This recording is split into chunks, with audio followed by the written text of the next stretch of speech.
ஆத்ம நண்பர்கள் அனைவருக்கும் வணக்கம். இறைத்தன்மையின் கருணையால், இறை பேராற்றலின் கருணையால் இன்றைய நாள் உங்கள் அனைவரையும் சந்திப்பதில் பெருமகிழ்ச்சி கொள்கிறேன். சரி, இப்போ நேற்று நம்ம குழுவில் இறைத்தன்மை உங்ககிட்ட ஒரு கேள்வி எழுப்பியிருந்தாங்க. அதாவது என்ன அப்படின்னா, உங்கள் முன்னாடி இறைவன் தோன்றாரு. அவர் உங்ககிட்ட உனக்கு என்ன வேணும், ஆனால் அது ஒன்றே ஒன்று தான் கேட்கணும் அப்படின்னு சொல்லி ஒரு கட்டளை வைக்கிறாரு. அப்படி கட்டளை வைக்கும்போது இறைவன் முன்னாடி தோன்றுனா நீங்கள் என்ன கேட்பீங்க அப்படின்றது தான் அந்த கேள்வியாக நான் அவங்க கூட பகிர்ந்திருந்தேன். அதுக்கு நிறைய பேர் அதற்கான அந்த இதை நீங்கள் அனுப்பிச்சிருந்தீங்க. இந்த குழுவிலையும் அனுப்பிச்சிருந்தாங்க, சில தனிப்பட்ட முறையிலும் அனுப்பிச்சிருந்தாங்க. குழுவில் அனுப்புறதுக்கு சில பேருக்கு தயக்கம், சில பேருக்கு பயம். இந்த குழுவில் ஏன்னா அது ஒரு தனிப்பட்ட விருப்பம் இல்லைங்களா, அது எல்லாருக்கும் முன்னாடி நம்ம தெரியப்படுத்துறது அப்படிங்கிறது அது கொஞ்சம் நமக்கு சங்கடமாக கூட இருக்கலாம். அதனால் ஒன்றும் தவறு இல்லை. ஸோ நீங்கள் இங்கே ஒரு 4-5 பேர் குழுவில் கேட்டிருப்பாங்க, மீது ஒரு சிலர் தனிப்பட்ட முறையிலும் கேட்டிருக்காங்க. ஆனால் அவங்க எல்லாருக்குள்ளேயும் இருக்கிற கேள்வி தான் அவங்க கேட்டிருக்காங்க. அவங்க வெளிப்படுத்திட்டாங்க, நீங்கள் வெளிப்படுத்தலை, அவ்வளோதான். வேறு ஒன்றும் இதில் ஒன்றும் தவறோ எதுவும் இல்லை. இருந்தாலும் நீங்கள் வெளிப்படுத்தலைனாலும் உள்ளுக்குள்ளே நீங்கள் நினச்சிட்டீங்க இல்லையா, இறைத்தன்மை உங்ககிட்ட பதிலை கொண்டு சேர்த்துரும். அதுதான் இறை கருணை. எப்போ நீங்கள் மனசுக்குள்ளே ஆத்மார்த்தமாக எனக்கு இந்த கேள்விக்கான விடை வேணும்னு இறைக்கிட்ட கேட்குறீங்களோ, அது ஏதோ ஒரு ரூபத்தில் உங்கள் முன்னாடி கொண்டு நிறுத்திடும். அப்படிதான் நமக்குள்ள நிறைய பேருக்குள்ள இருக்கிற அந்த கேள்விக்கான ஒரு பதிலாக இருக்கும். இன்றைய நிகழ்வில் அடியன் இந்த இறை கேட்டால் நாம் என்னெல்லாம் கேட்கலாம் அப்படிங்கிற ஒரு விஷயத்த, அடியனோட அந்த அனுபவம் ஒன்று, அதை உங்ககிட்ட பகிர்ந்துக்கிட்டு அந்த அனுபவம் மூலியமாக ஒரு விளக்கத்தை உங்கள் கூட பகிர்ந்து உங்களுக்கு ஒரு தெளிவை கொடுக்கலாம் அப்படின்னு தான் நான் இந்த பதிவை உங்ககிட்ட வைக்கிறேன். சரி, இப்போ அதான் அந்த என்னுடைய அனுபவம், அந்த அனுபவத்துக்கு நான் வரேன் முதல்ல.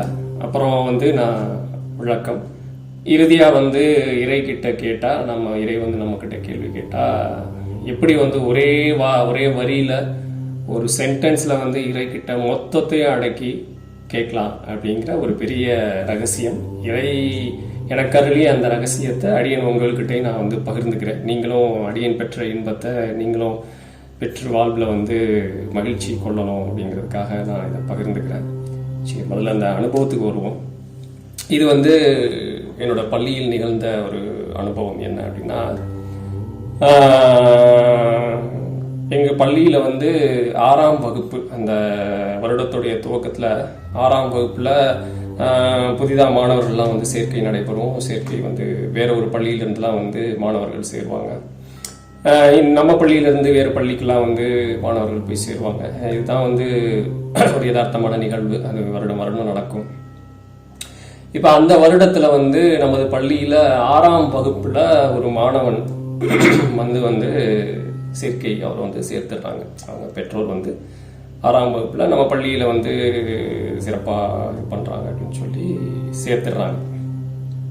சேர்த்த உடனே நான் 6ஆம் வகுப்புக்கு போய் வரும்போது ஒரு ஆசிரியராக என்னோட கடமை, முதல் கடமை மாணவர்களை கவனிக்கிறது தான்.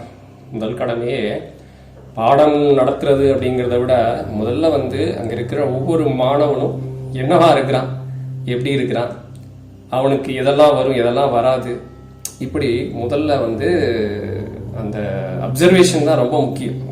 ஒரு ஆசிரியருக்கு அப்சர்வேஷன் தான். குழந்தைகளை அவங்களுடைய தனித்தன்மைகள், அவங்களுடைய பலங்கள், பலவீனங்கள், இப்படி அத்தனையும் முதல்ல ஒரு கட்டம் அந்த அப்சர்வேஷன் தான் இருக்கும். அந்த அப்சர்வேஷன் பண்ணிட்டு தான் அடுத்து வகுப்புகளை எப்படி கொண்டு போகலாம், இந்த வகுப்புகளில் இந்த மாதிரி குழந்தைகளுக்கு எப்படி கொண்டு போகலாம், இந்த மாதிரி குழந்தைகளுக்கு எப்படி கொண்டு போகலாம் அப்படின்னு சொல்லி அது பலவிதமான ப்ராசஸ்லாம் பண்ணி நம்ம அந்த மாதிரி கொண்டு போவோம். அப்படி அந்த சேர்ந்த மாணவன் பார்த்தீங்க அப்படின்னாக்க வகுப்புலே வந்து ரொம்ப ரொம்ப துடிப்பாக இருப்பான், ரொம்ப ஆக்டிவ்னு வச்சுக்கோங்களேன். பயங்கர ஆக்டிவாக இருப்பான், எல்லாருக்கிட்டையும் எப்போ பேசிட்டே இருப்பான். ஆசிரியர்கள்கிட்ட வந்து தைரியமாக துணிஞ்சு பேசுவான், எந்திரிச்சு எதுனாலும் கேள்வி கேட்பான். அப்படி ஒரு ஒரு ஒரு ஆக்டிவான ஒரு பையன்.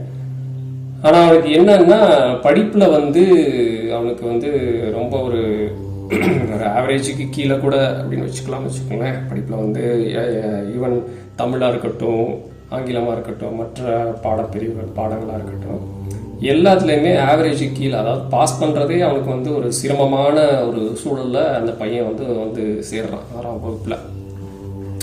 அப்படி சேர்றான். அப்படியே நாட்கள் நகருது. அந்த பையன் வந்து வகுப்பில் சக மாணவர்கள் மாணவிகள் இப்படின்னு சொல்லி பழக ஆரம்பிக்கிறான். நாங்களும் வந்து ஆசிரியர்கள் நானும் போய் வர்றேன். வகுப்புக்கு போய் வரும்போது இந்த அப்சர்வேஷன் ஒரு பக்கம் போயிட்டு இருக்குது, வகுப்புகளும் ஒரு பக்கம் போய்கிட்டு இருக்குது. அப்படியே போயிட்டு இருக்கு. அப்போ வந்து ஒரு கட்டத்துக்கு அப்புறம் வந்து அதான் ஒரு குறிப்பிட்ட ஒரு மாதத்துக்குள்ள வந்து ஓரளவுக்கு நாங்கள் வந்து மாணவர்களை வந்து ஒரு அப்சர்வேஷன் கொண்டு வந்துடுவோம் எங்களுடைய மனநிலைக்கு. அப்போ அந்த மாதிரி நான் வந்து ஒவ்வொரு மாணவர்களையும் ஒரு அப்சர்வேஷனில் வச்சுட்டு ஒரு இந்தந்த குழந்தை இந்தந்த சிறப்பு அதுகள்லாம் இருக்குது, தனித்தன்மை இருக்குது, ஸ்பெஷல் இருக்குன்னு அடுத்த கட்டத்துக்கு நான் நகர ஆரம்பிக்கிறேன். அந்த மாதிரி இருக்கும்போது அந்த மாணவனுக்கு அடுத்தடுத்து என்ன வந்து செய்திகள் நிறைய வருது அப்படின்னாக்கா, அவன் வந்து வகுப்பில் வந்து சக மாணவர்களுடன் அதிகமாக வந்து பேசுகிறான், சண்டை போடுறான், மாணவிகளை வந்து ரொம்ப வந்து தொந்தரவு பண்ணுறான். அந்த மாதிரி ஆசிரியர்களை வந்து ஒரு மரியாதையாக நடத்துறது இல்லை, ஒழுக்க சீர்கேடு நிறைய இருக்குது அவன்கிட்ட அப்படின்னு சொல்லி அடுத்தடுத்து நிறைய வந்து அவன் மேலே கம்ப்ளைண்ட்ஸ் அதிகமாக வருது. அந்த மாணவனை வந்து அதிகமாக வருது. இது அடுத்தடுத்து சக ஆசிரியர்களும் என்ன பண்ணுறாங்கன்னா அவன் மேலே வந்து பயங்கரமாக கோவப்படுறாங்க. அவனை வந்து இப்படி பண்ணுறான் அப்படி பண்ணுறான் அப்படின்னு சொல்லிட்டு கம்ப்ளைண்ட் பண்ணுறாங்க. இந்த மாதிரி ஒரு சூழல் ஓடிக்கிட்டு இருக்கு. அந்த பையனை இப்படி அடுத்தடுத்து சொல்லும்போது என்னன்னா சக மாணவர்களும் என்ன பண்ணுறாங்க, அந்த பையன் வந்து ஒழுக்கம் இல்லாதவன் சரியில்லாதவன் அப்படின்னு சொல்லி அவனை ஒதுக்க ஆரம்பிக்கிறாங்க. சக மாணவர்கள் மாணவிகள் ஒதுக்க ஆரம்பிக்கிறாங்க. ஒரு கட்டத்துக்கு மேலே அந்த பையனை வந்து ரொம்ப வந்து ஒதுக்கி எல்லா விஷயத்துலையும் அவன் செய்யாத தவறுகள் கூட அவன் மேலே வந்து பழி போட ஆரம்பிச்சிடுறாங்க. அதாவது இவன் வந்து செஞ்சிருப்பான், இவன் அப்படி செஞ்சிருப்பான், இப்படி செஞ்சிருப்பான் அப்படின்னு சொல்லி அவன் மேலே பழி போட ஆரம்பிச்சிடுறாங்க. இப்போ என்ன ஆகுது அப்படின்னா டோட்டலாக வந்து அந்த மாணவன் வந்து அந்த அந்த வகுப்பிலே வந்து ஒரு கேள்விக்குறியான நிலையில் அந்த மாணவன் வந்து வைக்கப்படுகிறான். அந்த மாதிரி ஒரு சூழலுக்கு தள்ளப்பட்டு மிகுந்த வருத்தத்துக்கு ஆளாகிறான்னு வச்சுக்கோங்களேன். அவனுக்குள்ள வந்து ஒரு ப்ரெஷர். அதுக்கப்புறம் என்ன ஆகுதுன்னா மற்றபடி அந்த மாணவன் அதுக்கு முன்னாடி இருந்த பள்ளியில் எப்படி அப்படின்னோடனே இல்லை ஏற்கனவே அந்த பள்ளியில் இப்படி தான் வந்து பண்ணதுனால தான் அவங்க ஸ்கூலில் வந்து இப்படி பண்ணிட்டாங்க அப்படி அந்த மாதிரி வந்து அவனை பற்றின செய்திகள். சரிங்களா, இதுவுமே செய்தி தான், காதில் கேட்குற எல்லாமே செய்தி தான். செய்தியை வச்சு எந்த ஒரு முடிவு எடுக்கக்கூடாது. இதை பற்றி நான் அடிக்கடி நிறைய பதிவுகளில் வந்து முன்னாடி போட்ட பதிவுகள்லாம் சொல்லுவேன். அப்படி இவனை பற்றின செய்திகள் தான். இப்போ நான் வந்து ஒரு ஆசிரியராக வந்து அந்த மாணவனை வந்து முழுமையாக வந்து நான் அப்சர்வ் பண்ணி வச்சிருக்கிறேன். அப்சர்வ் பண்ணி அவனுக்கு என்ன அப்படின்னு சொல்லிட்டு அவனுடைய சூழல் வந்து எப்படி இருக்குது அப்படின்னா அப்பா வந்து ஒரு கல் குவாரி அந்த மாதிரி வச்சிருக்கிறாங்க. கொஞ்சம் அது ஒரு ஒரு முரட்டுத்தனமான ஒரு அப்பா, ஒரு முரட்டுத்தனமான ஒரு ஃபேமிலின்னு வச்சுக்கோங்களேன். அந்த அந்த அடிப்படை தான் அவங்ககிட்ட வந்திருக்கு. அதுதான் அந்த அடிப்படை. அவங்க அப்பா அம்மா வீட்டில் எப்படி அந்த சூழல் எப்படி அவனுடைய சுற்றம் எப்படியோ அந்த அடிப்படையில் தான் அவன் வளர்ந்து அந்த மாதிரி வந்திருக்கான். அப்படி பார்க்கும்போது நான் அவனை கவனித்து பார்க்கும்போது ரொம்ப இன்னசென்ட்டாக இருக்கான். ரொம்ப வந்து ஒரு வெளிப்படையான ஒரு ஆளாக இருக்கான். ஒரு அற்புதமான குணம் இது. வெளிப்படைத்தன்மைன்றது ஒரு அற்புதமான குணம். அந்த குணம் அவன்கிட்ட இருக்கு. அதை விட என்னன்னா அவன்கிட்ட வந்து வேறு திறமைகள்லாம் இருக்கு அப்படிங்கிறத என்னால் வந்து புரிஞ்சுக்க முடிஞ்சு. சரி, இவன்கிட்ட வேறு திறமை இருக்கு அப்படின்னு. அதே சமயத்தில் அவனை வந்து என்ன சொன்னாலும் எப்படி அவன் வந்து நம்மக்கிட்ட வந்து ஒரு ஒரு ஒரு என்ன சொல்றதை கேட்குற நிலைக்கு வருவான் அப்படின்னா அன்பா சொன்னா கேட்பான், அவ்வளோதான். அதுதான் அவங்ககிட்ட வந்து அன்பா, உண்மையான அன்போட, நடிப்பு இல்லாமல் அவங்ககிட்ட வந்து நம்ம வந்து என்னப்பா அப்படின்னு ஒரு அன்போடு அவங்ககிட்ட வந்து அணுகும்போது அவன் நம்ம பேச்சை வந்து கேட்குறான், அப்படியே மாறிடலாம். அந்த மாதிரி வர்றான். அப்படி இருக்கும்போது நான் அவனை அணுகி வந்து இப்படி இருக்குன்னு சொல்லி என்னுடைய பாடத்தில் வந்து நான் இப்படிலாம் சொல்கிறேன், இந்த மாதிரி மார்க் எடுக்கிறதுக்கு உனக்கு எளிமையான வழிகள்லாம் இதெல்லாம் கையாளு, இப்படி பண்ணுன்னு சொல்கிறேன். அவனை அணுகுனோடனே 10 மார்க் கூட எடுக்க முடியாதவன் ஒரு பாஸ் மார்க் எடுக்கிறான். அப்படி நம்ம சப்ஜெக்டில் அப்படி கொண்டு போகும்போது என்ன பண்ணுறான்னா சொன்னதுக்காக அவனுக்கு அதில் ஆர்வம் இல்லை, ஆனால் நம்ம மீதி இருக்கிற அந்த ஒரு அன்புல இதில் வந்து சரி சார் சொல்லிட்டாங்க அப்படின்னு சொல்லி அந்த மாதிரி ஒரு இதில் வரோம். ஸோ இதுதான் அந்த மாணவனோட நிலை சுருக்கமாக நான் சொல்லிட்டேன். இப்படி இருக்கும்போது பள்ளியில் வந்து மேலும் மேலும் அவன் மேலே ஒவ்வொரு நாளும் ஒரு கம்ப்ளைண்ட் வந்துக்கிட்டே இருக்கு. அவனை வந்து இது பண்ணுறாங்க மாதிரி இருக்கு. அப்போ ஒரு நாள் வந்து அவன் என்ன பண்ணுறான், மனம் ரொம்ப வருத்தப்பட்டு என்கிட்ட வந்து அழுது சொல்கிறான், சார் இந்த மாதிரி எல்லாரும் வந்து என்னை வந்து இப்படி இது பண்ணுறாங்க, நான் செய்யாத தவறெல்லாம் என் மேலே பழி போடுறாங்க சார், எனக்கு ரொம்ப கஷ்டமாக இருக்குது. அந்த ஸ்கூல்லையும் இப்படி தான் பண்ணாங்க, சரி இந்த ஸ்கூலில் வந்தாவது எனக்கு இது நல்லா இருக்கும்னு நினச்சேன். ஆனால் இங்கேயும் எந்த ஒரு வகுப்பில் எந்த ஒரு தவறு நடந்தாலும் என் பேரை சொல்லி அவங்க செஞ்சுருப்பான் அப்படிங்கிற மாதிரி ஒரு இருக்குது. சக மாணவர்களும் என்னை வந்து ரொம்ப இது பண்ணுறாங்க, எனக்கு ரொம்ப மனசு கஷ்டமாக இருக்குது அப்படின்னு எனக்கு ரொம்ப சங்கடமாயிடுச்சு. ஒரு ஏன்னா எங்களை பொறுத்தவரையும் ஒரு ஆசிரியர் வந்து எனக்கு 10ஆம் வகுப்புனாலும் சரி, 12ஆம் வகுப்புனாலும் சரி, 5ஆம் வகுப்புனாலும் சரி, அவங்க எங்களோட குழந்தைகள் தான். அது அப்படி பார்க்கறதுக்கு தான் ஆசிரியர்களோட தகுதியே. அப்போ அவர் குழந்தை வந்து இவ்வளவு மனம் கலங்கி பேசும்போது எனக்கு கொஞ்சம் மனம் சிரமமாக இருந்தோடனே சரி இதுக்கு ஒரு தீர்வு கொண்டு வரலாம் அப்படின்ட்டு அப்புறம் அப்படியே போய்கிட்டு இருக்குது. கொஞ்சம் அவனை மேக் பண்ணி அப்படியே மார்க் எடுக்க வச்சு, ஆனால் மோஸ்ட்லி ஃபெயில் ஆகிட்டே வரான். அந்த மாதிரி கொண்டு வந்துட்டு இருக்கு. சரி அப்படின்னும் போது மொத்த ஸ்கூலும் வந்து அவனை ஒரு மாதிரி பார்க்க ஆரம்பிக்கிற நிலைக்குள்ள அவன் தள்ளப்பட்டுட்டான், அந்த இடத்துக்கு வந்துட்டான். அப்படி இருக்கும்போது அவன் ரொம்ப மனம் உடையும் போது அப்பப்போ ஆறுதல் சொல்லி அவனை வந்து நான் வழி நடத்தி கொண்டு வந்துட்டே இருந்தேன். எனக்கு என்ன ஒரு மிகப்பெரிய விருப்பம் இருந்துச்சு அப்படின்னாக்க, இப்படி எல்லாரும் வந்து இவனை வேஸ்ட்டுன்னு நினைக்கிறவன் இவன்கிட்ட இருக்கிற அந்த திறமையை வெளிப்படுத்தி இவனுடைய திறமையை வெளிப்படுத்தினா மற்றவர்களுக்கு வந்து ஒரு புரிதல் வந்துடும் அப்படின்ற ஒரு சின்ன விஷயம் இருந்துச்சு. அப்படி இருக்கும்போது அதற்கான வாய்ப்புக்காக நான் காத்துக்கிட்டே இருந்தேன், எப்போ அந்த வாய்ப்பு கிடைக்குமோ அப்போ இவனை அதில் வந்து பண்ணிடலாம் அப்படின்னு. அது மாதிரி ஆண்டு விழா, வருட முடிவில் வந்து ஆண்டு விழா வந்துடும் இல்லைங்களா. அப்போ அந்த ஆண்டு விழா வரும்போது அவங்ககிட்ட நீ எதில் ஆண்டு விழாவில் எதில் செய்யலாம்னு நினைக்கிறேன் அப்படின்னும் போதே, சார் நான் வந்து எல்லாரும் என்னை பாராட்டணும், இந்த ஸ்கூல் வந்து என்னை பாராட்டுற மாதிரி நான் ஒரு விஷயம் பண்ணணும், அது எதை பண்ணுறதுன்னு தெரியல, படிப்பில் எனக்கு எதுவுமே வரமாட்டேங்குது, பேச்சு போட்டி, எழுத்து போட்டி, மற்ற விஷயங்கள்லாம் எனக்கு சரியாக வரலை, மற்றபடி ஸ்போர்ட்ஸு இந்த மாதிரி விஷயங்கள்ல எனக்கு ரொம்ப ஆர்வமாக இருக்குன்னு அதில் நான் செயல்படுறேன் அப்படின்னு சொல்லி சொல்கிறான். அப்படின்னு அவ்வளோதானே விடு அப்படின்னு சொல்லிட்டு நம்ம பள்ளியில் வந்து இப்போ கராத்தே, யோகா இந்த மாதிரி வகுப்புகள்லாம் இருக்குன்னு வச்சுக்கோங்களேன். அப்போ அந்த கராத்தேயில் வந்து நான் ஒரு விஷயம் பண்ணுறேன்னு அதுலேயும் ஆர்வம் செலுத்துகிறான். கராத்தே மாஸ்டர்கிட்ட நான் சொல்லிடுறேன், அவங்க நல்லா இது பண்ணுங்க. அதே மாதிரி யோகாவில் வந்து நான் விஷயம் பண்ணுறேன், அதில் நான் சிறப்பாக பண்ணி இது பண்ணுறேன் அப்படின்னு சொல்லி பண்ணுறான். அடுத்து வந்து டான்ஸில் வந்து நான் பார்ட்டிசிபேட் பண்ணி நான் ஒரு விஷயத்தை சிறப்பாக பண்ணுறேன் அப்படின்னு சொல்லி சொல்கிறான்.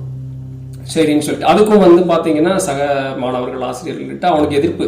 இவன் வந்து ரொம்ப இது பண்ணுவான், தொல்லை பண்ணுவான், டிஸ்டர்ப் பண்ணுவான்னு அவனை எல்லாருமே வந்து அவாய்ட் பண்ணுற சூழ்நிலைகளுக்கே வந்து கொண்டு வராங்க.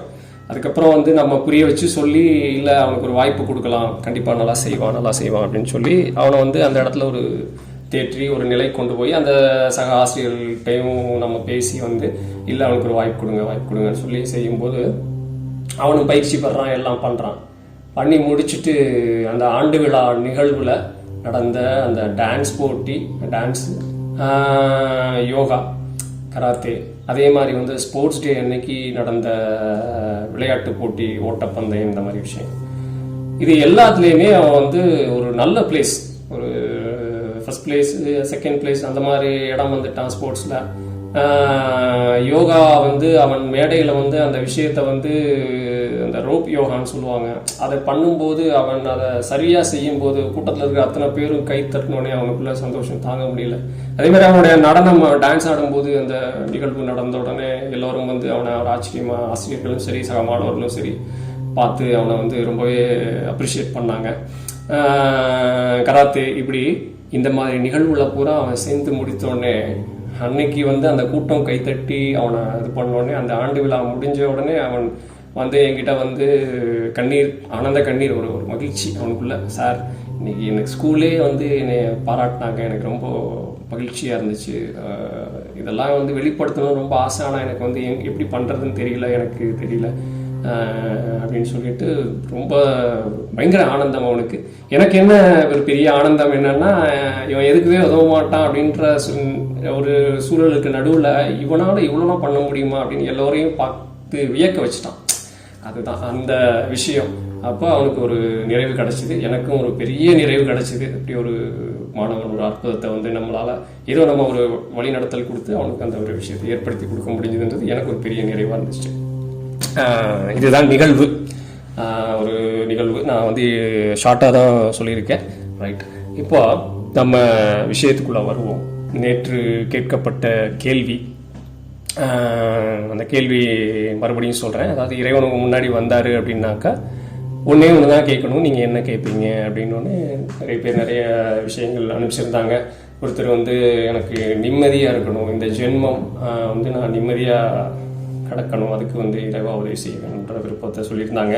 அதே மாதிரி வந்து இன்னொருத்தர் வந்து இறை அருள், குரு அருள், இது வந்து எனக்கு துணையா, அதே சமயத்தில் வந்து வழிநடத்தி என் உயிரின் கர்மா, அதாவது அந்த கர்மான்ற பழிநிலையிலிருந்து என்னை வந்து காப்பாற்றி மேன்மையடைய எனக்கு உதவி செய்யணும் அப்படின்னு கேட்பேன் அப்படிங்கிற மாதிரி கொடுத்துருந்தாங்க. இன்னொருத்தர் வந்து இன்பம் துன்பம் எது வந்தாலும் வந்து அதை ஏற்றுக்கொள்ளும் வல்லமையை வந்து எனக்கு தந்தரணும் அப்படின்னு சொன்னாங்க. வல்லமை, இன்பம், துன்பம், சரி அப்படி ஒருத்தர் சொல்லியிருந்தாங்க. இன்னொருத்தர் வந்து என்னன்னா வாழும் வரை மன நிறைவுடன் இருக்கணும் அப்படின்னு சொல்லியிருந்தாங்க. மன நிறைவுடன் வந்து நான் இருக்கணும், மன நிறைவு.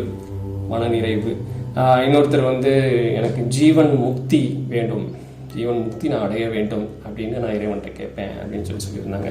ஸோ இது மாதிரி வந்து தன்னுடைய உண்மையான மனநிலையை வெளிப்படுத்திய சக ஆத்ம நண்பர்களுக்கு முதல்ல நன்றியை சொல்லிக்கிறேன். ஏன்னா வந்து தன்னுடைய விருப்பம் என்னன்றதை இறைவனே கேட்டதாகவும் இறைவன்கிட்ட பதில் சொன்னதாகவும் நீங்கள் நினச்சிட்டீங்க. இறைவன் கேட்டுட்டாரு, அவ்வளோதான் விஷயம். இங்கே அதுதான் நடந்துருச்சு. அதாவது என்னன்னா, நீங்க தயங்காம இப்போ இந்த இடத்துலயாவது இது ஒரு இடமா பயன்படுத்தியாவது இப்படியாவது இறைவன்கிட்ட நம்ம பேசிடுவோம், அவர் வர்றாரா வரலையோ எப்படியாவது பேசிடலாம்னு நினைச்சு நீங்க உங்களுடைய விருப்பத்தை வெளிப்படுத்திட்டீங்க. இறைவன் கேட்டுட்டாரு, அதுதான் பெரிய விஷயம். ரைட், அதை கேட்டதுனால தான் இறைத்தன்மை என்ன பண்ணுதுன்னா, அடியனை வந்து ஒரு கருவியா வச்சு உங்களுக்கு ஒரு பெரிய தெளிவை வந்து இங்க கொடுக்கலாம் அப்படின்னு சொல்லிட்டு அந்த அவங்க வந்து அந்த விருப்பத்துல என்னன்னா, அதுல முதல்ல நாம விருப்பம்தான் இறையருள், குரு அருள், வழி நடத்துதல், கர்மா, பழிநிலை. இப்போ இன்பம் துன்பம் இதை கடக்கிற வல்லமை, மன நிறைவா மன அமைதியா, ரெண்டுக்கும் பெரிய வித்தியாசம் இருக்கு. மன நிறைவு, மன அமைதி. சரி, ஜீவன் முக்தி பார்த்தீங்களா? இதுல கிட்டத்தட்ட வந்து ஒரு அற்புதமான 10-12 வார்த்தைகள் இருக்கு.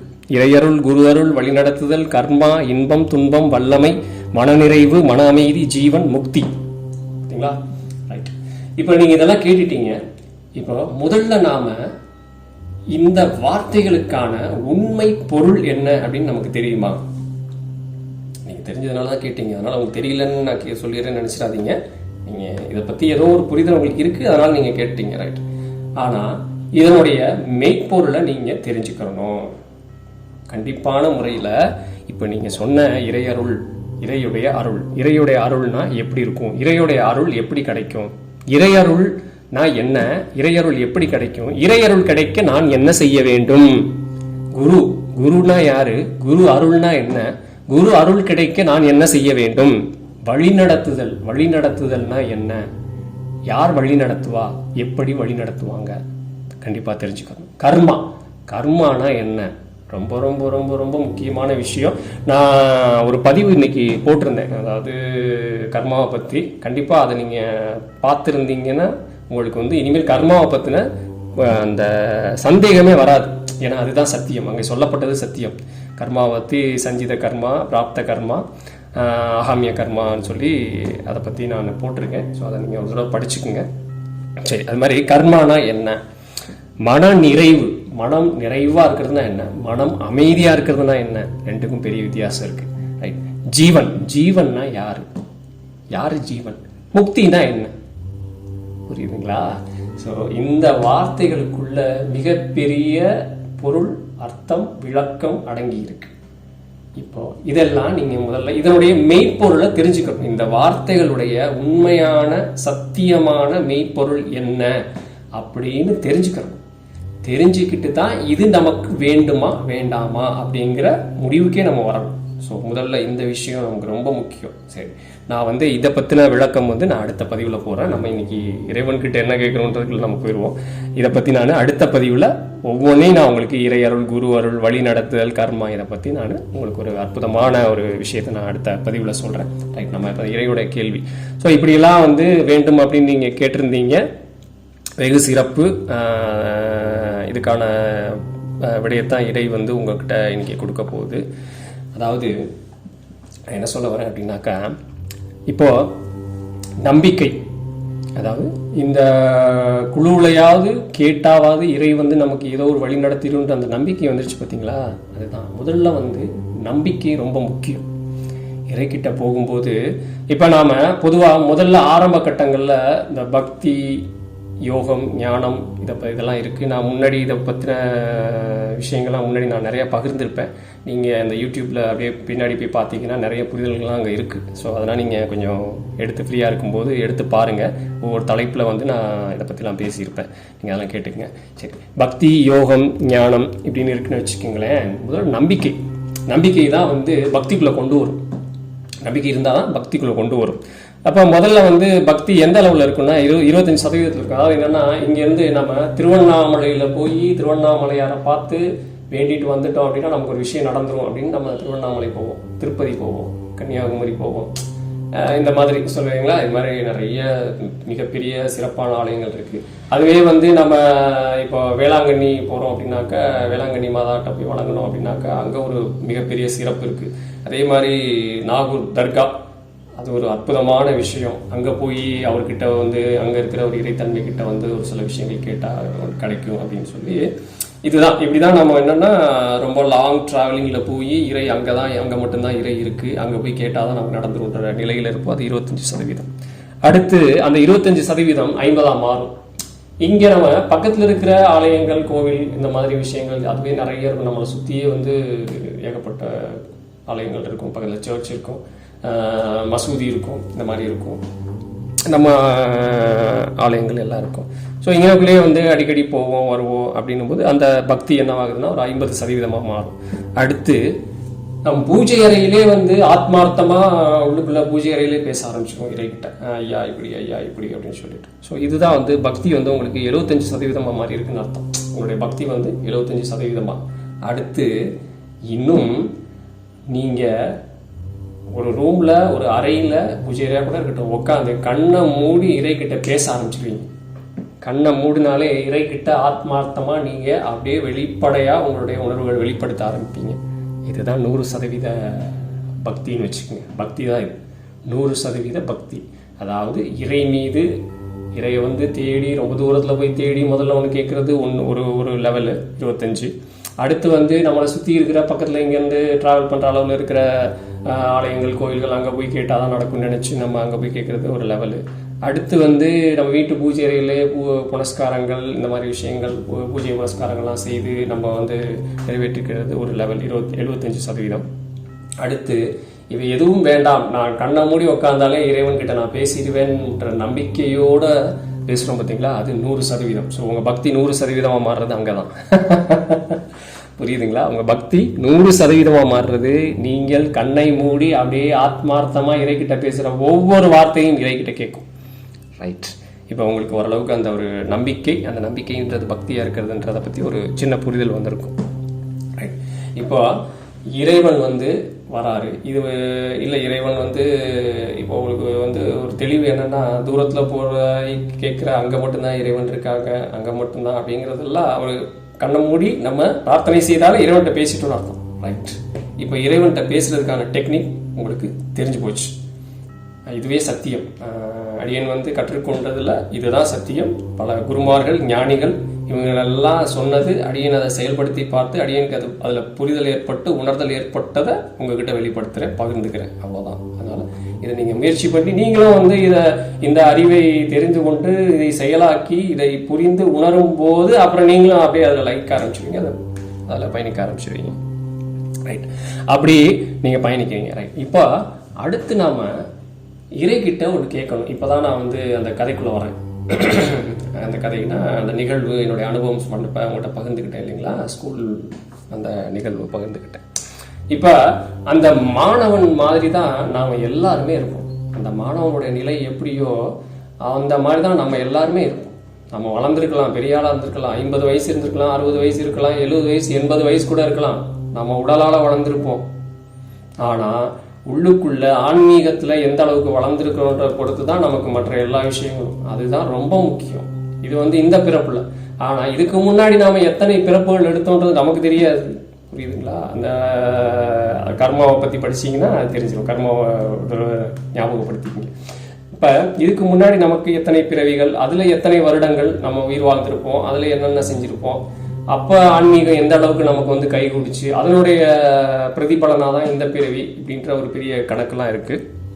அது மாதிரி நாம் வந்து எல்லோரும் குழந்தைகள், இறைவனுக்கு எல்லாரும் குழந்தைகள் தான். 5 வயசுனாலும் குழந்தை தான், 60 வயசுனாலும் குழந்தை தான். இந்த பிறவி இன்னொரு பிறவினாலும் குழந்தைகள் தான். நம்மளை வழி நடத்துகிற பேரறிவு இறைத்தன்மை, அதுக்கு நம்ம எல்லாருமே குழந்தைகள் தான். அப்படி அந்த மாணவன் மாதிரி தான் அந்த குழந்தை என்ன பண்ணுது, அந்த மாணவன் என்ன பண்ணுறான்னா, தாங்கிட்ட என்ன திறமை இருக்குன்னு அவனுக்கு தெரியல, அதை கண்டுபிடிக்க தெரியல, அதை செயல்படுத்த தெரியல. ஆனால் தன்னை சுற்றி வந்து எல்லோரும் வந்து தன்னை வேறு விதமாக எதிர்பார்க்குறாங்க, வேறு விதமாக செய்ய சொல்லி தன்னை வந்து ஃபோர்ஸ் பண்ணுறாங்க. ஆனால் அதை வந்து அதால் செயல்படுத்த முடியல. அது குழம்பி போய் வருத்தமுற்று பெரிய துன்பத்துக்கு ஆளாகி முழிச்சுக்கிட்டு இருக்கு. அப்போ அந்த குழந்தைய புரிந்து கொண்ட ஒரு ஆள், அந்த இறைத்தன்மை என்ன பண்ணுது அப்படின்னா, இறைத்தன்மைக்கு தெரியும் அந்த குழந்தைக்கு என்ன வரும், என்ன வராது, என்ன செய்யும், என்ன செய்ய முடியும்னு தெரியும்.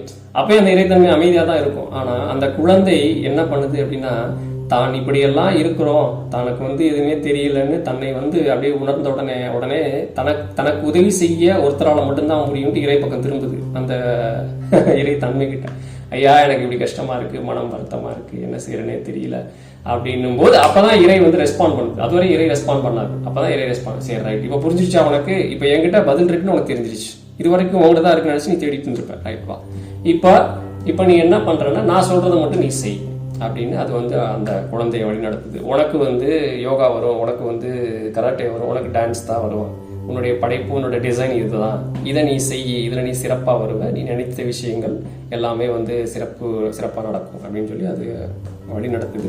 அந்த வழிநடத்துல ஏற்றுக்கிட்டு அதை அப்படியே அது செய்யுது. அந்த குழந்தை வந்து ஒரு பெரிய தன்னுடைய அந்த டிசைனை வந்து வெளிப்படுத்துது. அதனால வந்து அதுக்கு கிடைக்க வேண்டியது சரியா கிடைச்சிருது. புரியுதுங்களா?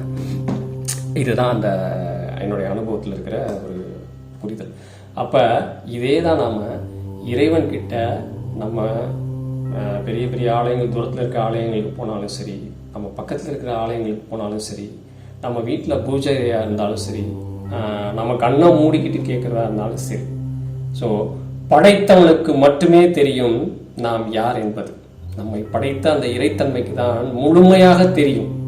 நம்ம வந்து நம்ம அப்பா அம்மாவுக்கு தெரியும், நான் அதெல்லாம் இல்லைன்னு சொல்ல முடியாது. அப்பா அம்மாவுக்கு நம்மளுடைய குணாதிசயங்கள், நம்ம உணர்வுகள் எல்லாம் புரியும்.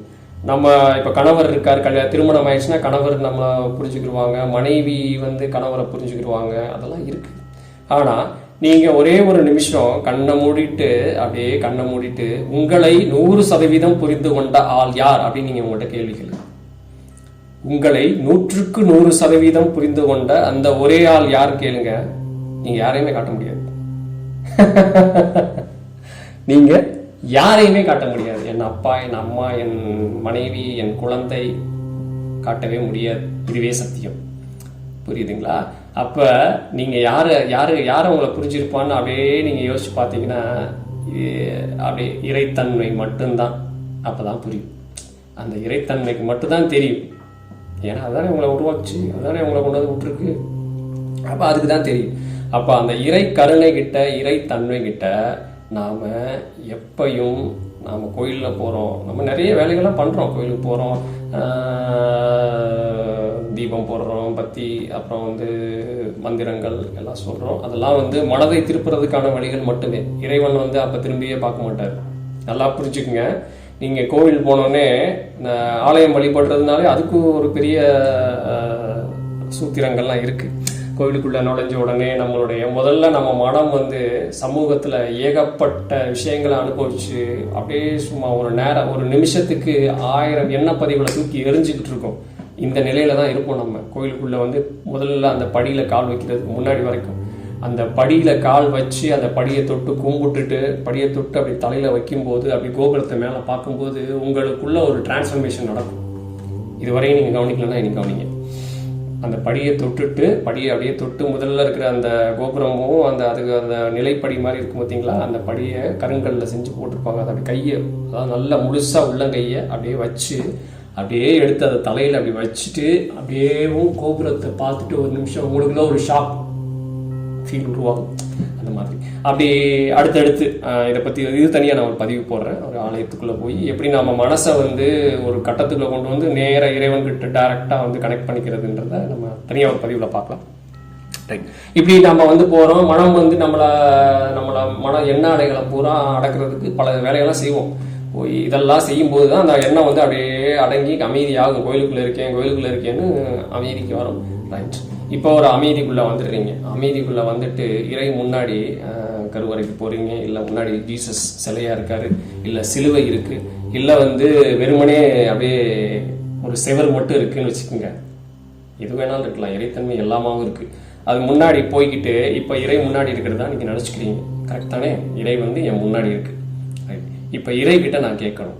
இறைக்கிட்ட என்ன கேட்கணும் அப்படின்னா, இறையே குருவே, இறையே குருவே. புரியுதுங்களா? அதுதான் குருவும், அதுதான் இறை. இறையே குருவே, என்னுடைய சஞ்சிதம் பிராப்தம், என்னுடைய சஞ்சிதம் பிராப்தத்தின் பயனால் இன்னைக்கு இந்த இடத்துல அவங்க முன்னாடி நிற்கிறேன். என்னுடைய ஆகாமியம் சிறப்புற செயல்பட எனக்கு வல்லமை தாரீர். அவ்வளோதான் இந்த சென்டென்ஸ். புரியுதுங்களா? என்னுடைய சஞ்சிதம், இந்த கர்மாவை பற்றி நான் ஒரு பதிவு போட்டுக்கிட்டீங்கன்னா அதை படித்து பாருங்கள். அதை பற்றி பேசினா ரொம்ப நேரம் ஆகிரும் இந்த பதிவு. அதனால் நீங்கள் கர்மாக்களை பற்றி படிச்சுக்கோங்க. சஞ்சித கர்மானா என்ன, பிரார்த்த கர்மானா என்ன, ஆகாமிய கர்மா அப்படின்னா என்ன அப்படிங்கிறத தெரிஞ்சுக்கிட்டிங்கன்னா அவ்வளோதான், வேலை முடிஞ்சுது. ரைட். இப்போ என்னுடைய சஞ்சிதத்தின் காரணமாக, என்னுடைய பிரார்த்தத்தின் காரணமாக இன்று இந்த இடத்துல உன் முன்னாடி நிற்கிறேன். என்னுடைய ஆகாமியம் சிறப்பாக அமைவதற்கான அத்துணை வல்லமையும் தாரீர் இறைவா. இவ்வளவு தாங்க. நீங்கள் மனசுக்குள்ளே சொன்னாலும் சரி, ஆலயங்களுக்கு போனாலும் சரி, பூஜை அறையில் இருந்தாலும் சரி, கண்ணை மூடிட்டு உட்காந்தாலும் சரி, இறைக்கிட்ட பேசக்கூடிய ஒரே ஒரு விஷயம் இதுதான் இறைக்கு கேட்கும். இதுதான் இறைக்கு கேட்கும். அதாவது என்னன்னா, ஐயா என்னை படைச்சதே நீதான், எனக்கு என்ன வரும்னு உனக்கு தான் தெரியும், எதனால் நான் இப்படி இருக்கேன்னு உனக்கு தான் தெரியும், நான் எங்கே போகிறேன் என்ன ஆக போகிறேன்னு உனக்கு தான் தெரியும். நான் உங்ககிட்ட என்னத்தை கேட்க, இதை கொடு அதை கொடுன்னு எதை கேட்டாலும் எனக்கு என்ன நடக்கணுமோ அதுதான் நடக்கும். அதுதான் உன் திட்டமே. அதனால் என்னுடைய சஞ்சிதம் எப்படி வேணாலும் எடுத்துகிட்டு போட்டோம். அதாவது சஞ்சிதம்னா என்னுடைய முன்வினை, என்னுடைய பெற்றவங்க வர வழியாக வந்த இந்த உடம்பு, அந்த கர்மா என்னவா வேணாலும் இருந்துட்டு போட்டோம். அது எனக்கு தெரியாது. தெரிஞ்சது கொஞ்சமாக இருக்கலாம், தெரியாது நிறைய இருக்கலாம். அதே மாதிரி பிராப்தம், இந்த பிறவியை எடுத்துட்டேன். இந்த பிறவியை எடுத்ததுக்கு சஞ்சிதத்தோடு பிறந்துட்டேன். அதுக்கப்புறம் நான் இது வரைக்கும் என்னென்ன செஞ்சு வச்சுருக்கேன்னு எனக்கு தெரியல. நல்லது என்ன கெட்டது என்னன்னு எனக்கு தெரியாது. அதே பிராப்தம். அந்த கர்மா என்ன செஞ்சு வச்சுருக்கேன்னு எனக்கு தெரியல. 1-2 தெரியுது, 1-2 தெரியல. இதெல்லாம் இப்படி இருக்குது. இப்போ இந்த நிலையில் உன் முன்னாடி வந்து நான் நிற்கிறேன். ஆகாமியம் இனியாவது இந்த சஞ்சிதமும் பிராப்தமும் ஒரு பக்கம் இருக்க, இனி நான் என்ன செஞ்சுக்கணும் அப்படிங்கிறத என்னை வழிநடத்து இறையே குருவே அப்படின்னு நீங்கள் இறைக்கிட்ட கேட்கணும். இதுதான் இறைவன் உங்க முன்னாடி வந்தா கேட்க வேண்டிய ஒரு பெரிய மகா மந்திரம், மகா வாக்கியம், அற்புதமான மகா வாக்கியம். ஆத்மார்த்தமா கேட்கணும். வார்த்தைகளா கேட்கக்கூடாது. வார்த்தைகள் செல்லவே செல்லாது. ஆத்மார்த்தமா இதை உணர்ந்து, அதாவது இறைக்கிட்ட வந்து மண்டிட்டு அதனுடைய காலடியில் சரணடைஞ்சு கேட்குற மாதிரி ஒரு உணர்வோட, அந்த உணர்வோட காலடியில் விழுந்து அப்படி கிணங்குற மாதிரி இந்த ஒரு வாக்கியம், இந்த ஒரு மகா வாக்கியத்தை எப்போ நீங்கள் கோயிலுக்கு போனாலும் அந்த கருவறைக்குள்ளே தான் இறைவன் இருக்காருன்னு நம்ம நம்புகிறோம். புரியுதுங்களா? அந்த கருவறைக்குள்ளே போன உடனே ஒரு நிமிடம் அமைதி இல்லை. இதை 1 முறைக்கு 100 முறை கூட சொல்லுங்கள். அது உங்களுடைய விருப்பம். ஒரு தடவை சொன்னது இல்லாமல் எனக்கு 10 ஒரு தடவை சொன்னால் இறைவன் கேட்டாரா? இல்லை, நான் ஒரு 10 தடவை கூட சொல்லிக்கிறேன்னா 10 தடவை கூட சொல்லிக்கோங்க. இந்த ஒரு மகா வாக்கியம், இதுக்கு அர்த்தத்தையும் நான் சொல்லிட்டேன், பொருள் எப்படின்றத பொருள் சொல்லிட்டேன். அந்த மாதிரி நீங்கள் உங்களுடைய பாணியில் நீங்கள் வந்து கேட்டுக்கலாம். கேட்டு இறைகிட்ட வேண்டவங்க மனம் உருகி அப்படியே வேண்டிட்டு அவ்வளோதான், முடிஞ்சுது. இறையை கூட பேசியாச்சு. இதுவே சத்தியம். இறை கூட நீங்கள் பேசிட்டீங்க. இறை உங்களை நீங்கள் சொன்னதை கேட்டுருச்சு. புரியுதுங்களா?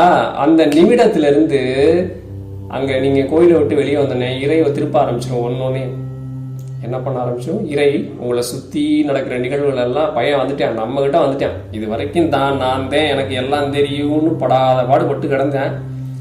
நம்ம என்ன செய்ய முடியும், அவன் தான் எல்லாம் செய்யும்போது நம்ம என்ன செய்ய முடியும், அதனால நம்ம வேடிக்கை தான் பார்க்க முடியும். இப்போ உணர்ந்து வந்துட்டான், எனக்கு வழிகாட்டியா அப்படின்னு புரிஞ்சுக்கிட்டான். இப்போ உங்களுடைய பிரார்த்தம், உங்களுடைய சஞ்சிதம் ஒரு புறம் இருக்க, பிராப்தம் ஒரு புறம் இருக்க, அதெல்லாம் நடந்துக்கிட்டு தான் இருக்கும். செய்த வினைகள் நல்லது கெட்டது வந்துக்கிட்டு தான் இருக்கும். ஆனால் ஆகாமியம் இதெல்லாம் வந்துக்கிட்டே இருந்தாலும் என்ன செய்யணுன்றதுல உங்களை உறுதியாக்கி விட்டுருவான். என்ன செய்யணுங்கிறத உங்களை நோக்கி எதிர்த்து ஒரு பெரிய பிரச்சனை வந்தாலும் அதை எப்படி கடக்கிறதுன்ற அந்த வல்லமையை இறைவன் கொடுத்துருவார். அவ்வளோதான், இவ்வளோதான் வேலை, வேற ஒன்றுமே கிடையாது. வேற எதுவுமே நமக்கு வந்து நம்ம மனம் சொல்கிற மாதிரி அது வேணும் இது வேணும், அந்த மாப்பிள்ளை இந்த பொண்ணு, அந்த வேலை இந்த வேலை, அதெல்லாம் மனம் சொல்கிற வேலை. ஏன்னா அது மனம் என்ன சொல்லுன்னா, நான் தான் பெரிய ஆள், நான் நினச்சது தான் நடக்குதுன்றது தான் உங்களுக்கு சொல்லிக் கொடுக்கும் மனம். அதில் ஒன்று ரெண்டு நடக்கும். ஆனால் நடந்ததுக்கப்புறம் அதுக்கு பின்னாடி தெரியாது நமக்கு, இல்லைங்களா? நாம் ஒரு வேலை வந்து ஒரு நம்ம பார்வைக்கு வந்து ஒருத்தர் கோட் ஷூட்டு டைலாம் கட்டி ஷூ போட்டு பயங்கரமாக போவார், காரில் போவார், பைக்கில் போவார், அப்படியே அந்த அரை தூரத்துலேருந்து பார்க்கும்போது சே இந்த வேலை கிடைச்சா நமக்கு சூப்பராக இருக்கணும், அதுக்காக மன்றாடி தடுமாறி அதுக்காக இன்டர்வியூலாம் போய் பாஸ் பண்ணி ஜெயிச்சு வேலையும் கிடைச்சிடும். அடுத்த நாளே சொல்லுவோம், நம்ம வாயிலேருந்து தான் வரும், சே இந்த வேலைக்கு வந்ததுக்கு வேற வேலைக்கு போயிருக்கலாம். சொல்லியிருக்கோமா இல்லைங்களா? நல்லா கேட்டுக்குங்க, உங்களை நிச்சயமாக சொல்லியிருக்கோம். இது மாதிரி தான் எல்லாமே நாம் ஒன்று சூஸ் பண்ணுவோம், அப்புறம் அடுத்த நாளே சே இதை போய் பிடிச்சதுக்கு அப்படின்னு சொல்லுவோம். புரியுதுங்களா? இதுதான் மனம். கிடைக்கிற வரைக்கும் இப்படி பேசுவோம், கிடைச்சதுக்கப்புறம் அப்படி பேசுவோம்.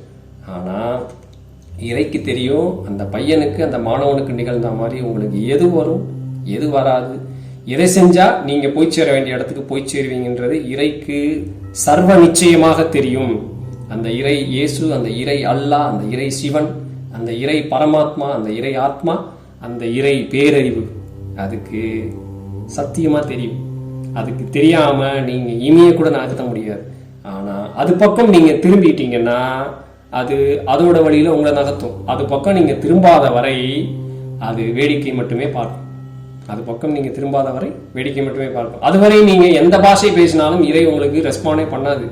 நீங்கள் 1000 பாஷை பேசுவீங்க, எனக்கு அது வேணும் இது வேணும் அப்படி வேணும் இப்படி வேணும், கோயிலில் போய் கதறுவீங்க, கத்துவீங்க, புலம்புவீங்க, அழுவீங்க, வாய்ப்பே இல்லை. இறை கம்முன்னு வேடிக்கை பார்த்துட்டே தான் இருக்கும். அதனால் இது ஒரு மகா வாக்கியம், இது ஒரு பெரிய மாபெரும் ரகசியம்.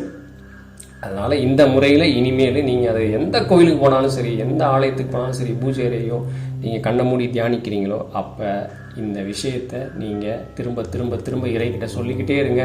இறை உங்களை வழி நடத்தும்.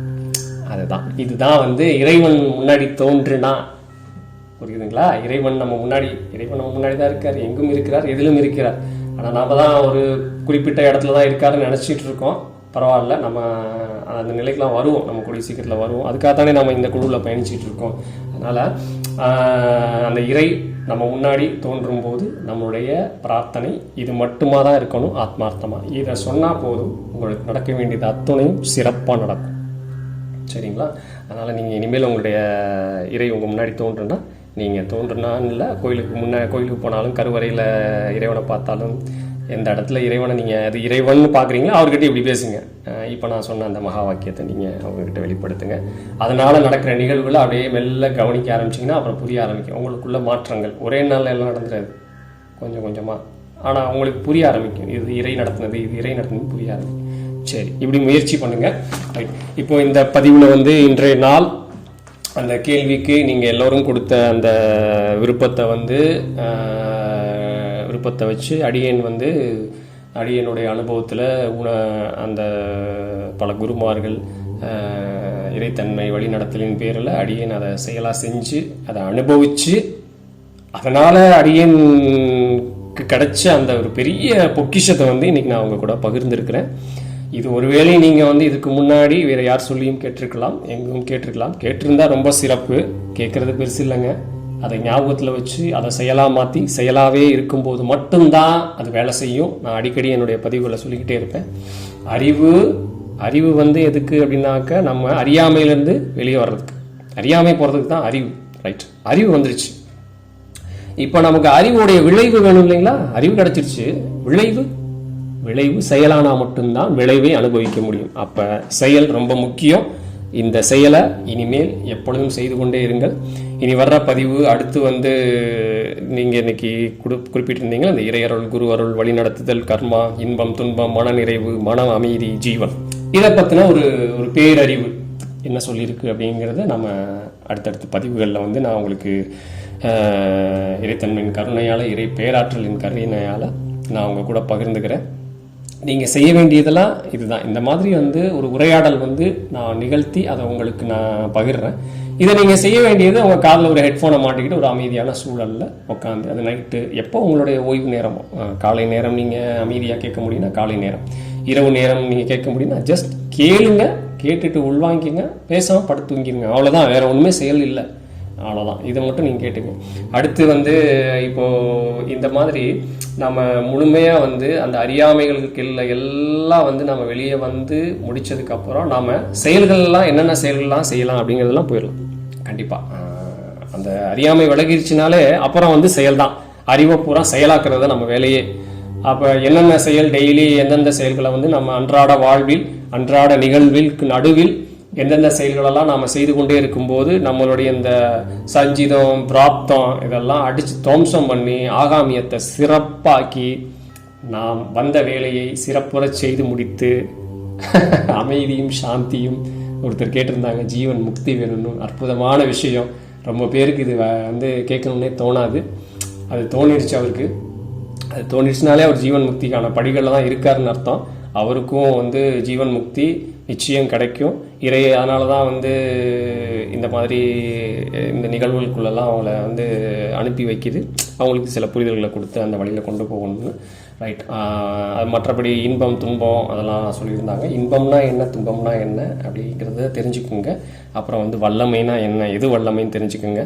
கர்மான்னு நம்ம பாட்டுக்கு சொல்லிகிட்டே இருக்கக்கூடாது. கர்மானா என்னன்னு தெரிஞ்சுக்குங்க. வழிநடத்துன்னு சொல்லிகிட்டே இருக்கக்கூடாது. வழிநடத்தலாம் என்ன, குரு அருள் வேணும், இறையருள் வேணும்னு சொல்வது பெருசல்ல. அது வேணும்னா நாம் என்ன செய்யணும், புரியுதுங்களா? நான் ஏற்கனவே ஒரு பதிவில் சொல்லியிருப்பேன். ஒன்று வேணும் அப்படின்னாக்க எப்பயுமே ஒரு குருநாதர் ஒருத்தர்கிட்ட போய் நாம் ஒன்று கேட்கும்போது எனக்கு இது வேணும், அதுக்கு நான் என்ன செய்யணும் அப்படின்னு தான் கேட்கணும். அதை விட்டுட்டு இறைவா எனக்கு அது வேணும், நீ அப்படியே மாயாஜாலம் பண்ணி வானத்துலேருந்து தூக்கி அப்படி கையில் தூக்கி போட்டுரு அப்படின்னா இந்த பிறவி இல்லை, இன்மை இல்லை, மறுமை இல்லை, எப்பிறப்பிலும் அது நிகழவே நிகழாது. அது நிகழ்ந்ததான் நாம தான் நம்மளை ஏமாத்திட்டு இருப்போம். அது இறை சட்டமே கிடையாது, அது இறை சத்தியமே கிடையாது.